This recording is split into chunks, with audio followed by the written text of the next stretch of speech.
Hey, Kevin, Hey, did you hear that the Qatar World Cup banned alcohol? that's crazy. So being a true Englishman, what are some of the choice words you would Besides use? wanker, Yeah, besides wanker, what else you got? what a bunch of Hi, I'm Robert Garrett, former sports writer and author of Stringer, a sports writer's memoir. And I am Kevin McManus, Robert's friend and resident sports junkie. We both love sports documentaries, and between us have watched hundreds of them. Every week, we will review a sports documentary. We'll tell you what we loved and what we didn't love, and give you our rating. All in less time than it takes to watch the movie. And with no spoilers. This is Sports Docs Rock. Well, hello, everyone. Hello, Kevin. Hey, how are you, Robert? I'm doing good. How are Good. you on this fine Saturday as we're recording here? Fantastic. Wonderful. Well, welcome to our podcast. This is something that Kevin and I have been friends for 20-odd years. Is it 22 years, probably? 23 Yeah, years? right around 20, yeah. And we both love sports. Fantastic, love them. And we both watch a lot of movies, so we figured let's do a podcast and review sports documentaries. So before we get started on our first episode, which is about the outstanding player Pele, you might have heard of him, we'll do a little bit of a personal thing. So we're big sports fans. Kevin, what are your sports affiliations for your teams? Who do you follow? Are we just speaking football, soccer? or- Everything. Yeah, we watch everything. We watch two guys playing catch, right? Yeah, well, we would, yes. I'm an Arsenal fan, but since we're speaking a little bit about World Cup here, I'm an England fan. But I also like the U.S. as well. And you're a citizen of both countries, right? I am a citizen of both countries, Right. So grew up in both. So that's how I get the affiliation there. Mum is English, so Dad was American. All right. Rangers fan, Giants fan. And you lived in New York for a while, right? I did, yes, Yep. where I grew up. Yep, and then a Gators fan. Go Gators. Go Gators. Yeah, we Exactly. share that one. So and then as Robert said, is that I would watch somebody play catch. I love rugby. I played rugby for a long time. Wales fan there, and an England fan. Oh, wow. Okay. And cycling fan. Yes, you watched the Tour de France. I watch the Tour de France. I watch the Tour of Spain. I watch all of the spring classics. So love it. All right. Yeah. So I am a born and bred Buccaneers fan. I grew up in Tampa. You know, we both we lived in Florida for a little while. So obviously Bucs fan, Lightning fan, Braves fan. I followed them starting in like 91 when they got really good. Go Braves. Yep. And I became a Rays fan, but the Rays weren't around till 98. So I do follow the Rays. They're in the American League. But we're huge Braves fans. My wife's a Braves fan, born and raised in West Palm Beach, where they spring trained. Kevin has roped me into soccer. So I've been following the Arsenal since about 2004. Come on, you Gunners. I know, right? And it's been, it's like being a Bucks fan sometimes, where it's been difficult, but... All right, so that's a little bit about us. We're going to talk about... Our first episode is on the documentary Pele. So this is on Netflix. It was released in February of 2021. It clocks in at 1 hour and 48 minutes. Language-wise, you've got some English and a lot of subtitles. I know some folks don't like to read their TV. That's what they say. But there are subtitles. Obviously, they're in Portuguese. It is the definitive story of the man who personified soccer, which he called the beautiful game, and how he changed the history of the sport. So this documentary it covers Pele's career, starting with the World Cup. It really focuses around the World Cup, a little bit about his club life. But those who don't know, Pele played in 4 World Cups, and they won 3 of them when he was on the pitch. So first of all, loaded question for you, Kevin. Best player ever in soccer? Yeah, I would say he was. It's you would have argument both ways. Is that people would say he couldn't compete with a Messi or a Ronaldo now, and that's probably true. But he would have had the different nutrition, different workout program. I think that with almost any sport, it's a lot in your mind as well. The instincts that he had could be played at any generation, at any time in history, and he still would have been a great player. And one of the things I would also suggest is that the medical attention they get nowadays is way better. who knows if they tear an ACL back there in the 60s and 70s, if they ever play again, right? Right, exactly. So the surgery has increased the longevity of players, et cetera. So most definitely, yeah. and the whole training program, the round the clock attention that these guys have is incredible now. So let's dive into the film itself. It starts with the 1958 World Cup, which Pele was on the team at 17. And then 16, and played in the World Cup at 17. They won that one, obviously. We're not telling spoilers here because that's in the history books. They went back in 62. He got injured, but they won anyways. And really, I think, he probably willed them the victory just by being on the bench, right? Agreed. Yeah. Right. I think he had turned into the best player in the world in those ensuing 4 years, and really willed that team to victory. Mm-hmm. Yep. And then they go back to the World Cup, and they go to 1966, which the year your Three Lions won. Come on, England. And they really got beat up there as well. I think Pele got injured on that one as well pretty badly and couldn't play. So he comes back. Well, so then in the middle of all this, we have a coup in Brazil, and things go upside down. Right? Yeah. In 64, they had the coup in Brazil, which, is never a good thing. But it didn't seem to be as bad until after the 66 World Cup. I mean, obviously, I don't want to make light of that, but no. Things seemed to be a little bit better. But then there was a further crackdown in the country that led it to be pretty awful there. Yeah, and then and I don't want to give too much away here, but he does come back in 1970, and they of course win again. So three World Cups has not been equaled yet. So I mean, that to me sets him apart right there, just for playing. And then really in 1970, he played probably his best World Cup. I mean, he just and I want to comment on the footage of that World Cup was just phenomenal. I don't know how they get the cameraman that close on the field now, because nowadays it's like we're watching from a helicopter, right? Right. You've got all the you've got the drones, you've got the cameras on the side, you've got the floating camera above the pitch. For some reason, that footage looked like the cameraman was on the ground with them playing. It was amazing. I mean, you can see their speed and the force of the tackles. The color was really like this really oversaturated, rich, greens and golds. I just like, there was one shot from looking out from behind the goalie net up into the stands, and it's like 4 levels of stands, right? It's just and Pele's standing there in the middle of the net. And it's just beautiful shot. Yeah, very iconic. Yeah, in the Mexico City Stadium. There. Yes, it's huge, right? Oh, I do want to talk about though one thing, and I don't want to spill the beans on how Pele acted, but he was the first really iconic worldwide athlete. He was a little bit before Ali, right? So or around the same time. Came in at about the same time because Ali had the Rome Olympics in 60. Yeah. And then beating Sonny Liston to get the heavyweight championship. Right. But yeah, for a worldwide recognizable person, he was, I would say, was the first person. And and what you'll see in the film is he is just, if he gets outside the door, he is mobbed and touched. I mean, there's no personal space in Brazil, apparently. No, apparently not. And I think, the thing with him is that he really did change that country. I mean, I think that in there they say is that most people in the world at that time couldn't pick Brazil out on a map. Right. And so it was a situation where it was thought of as being a backwater, and, most of the citizens felt less than, is right. Just the way that they were describing it. And he gave them an identity that they hadn't had prior to that.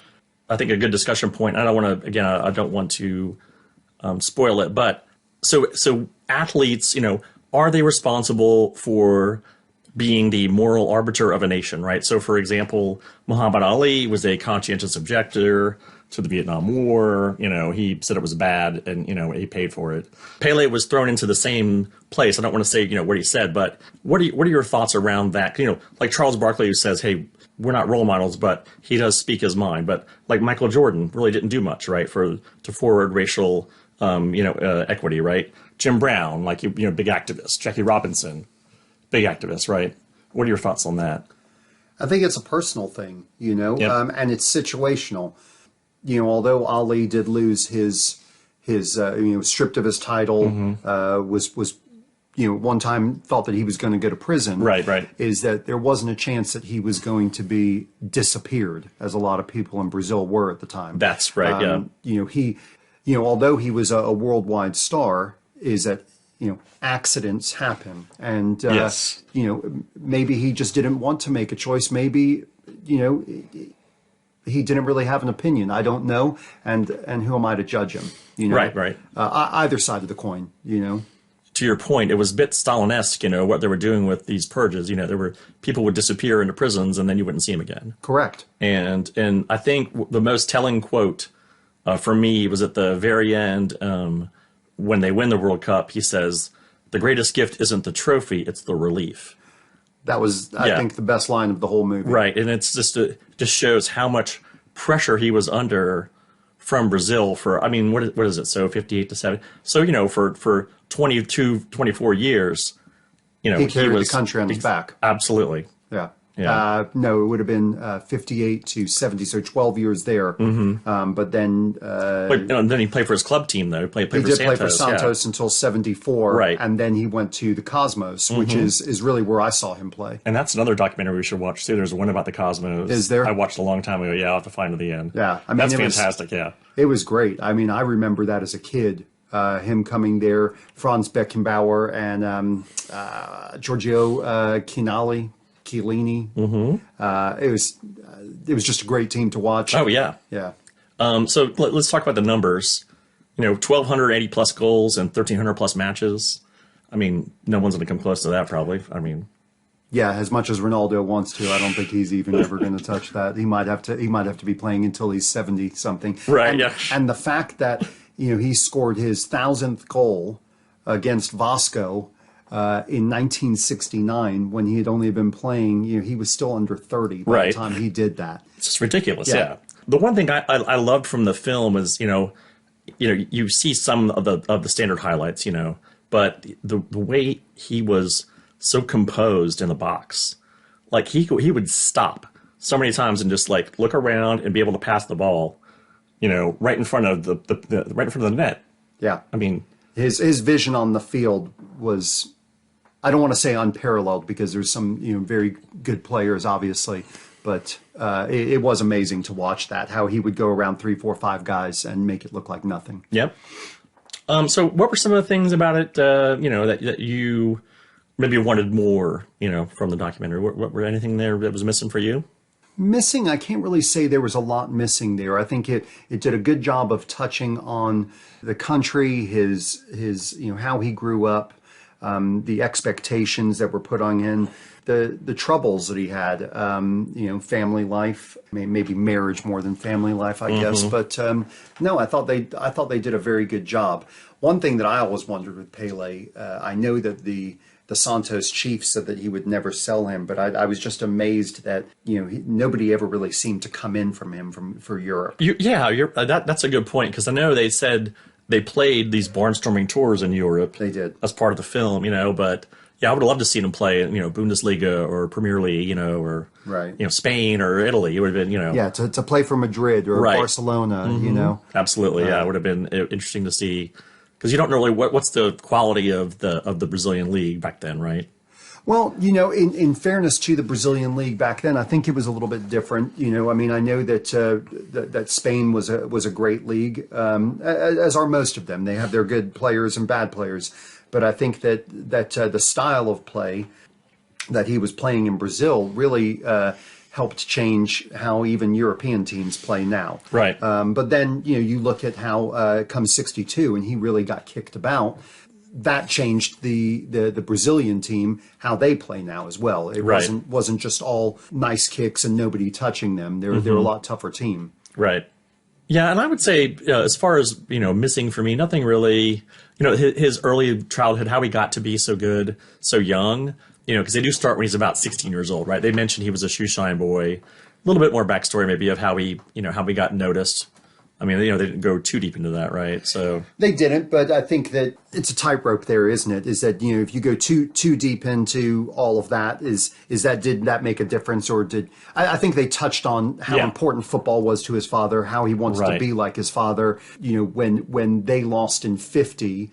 that he told his father, "That's okay, I'm going to win you a World Cup." I thought that was fantastic. That is, yeah. That is awesome. All right, cool.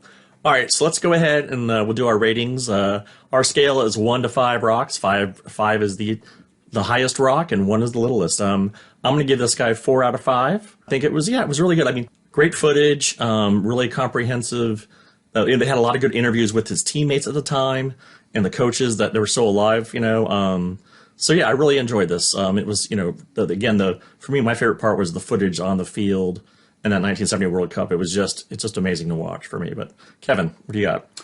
Yeah, I think I would go with 4 out of 5 as well. I did like the footage with his teammates. The fact that they still have a relationship all these years later, and that they look at him, they know that he's the best player in the world as well. But they also know that he was just some kid who kind of came on that was basically like their little brother, and then some of them like their older brother. So yeah. I love the familiarity that they still have with each other. And that's a good point because he looked like he was always calm.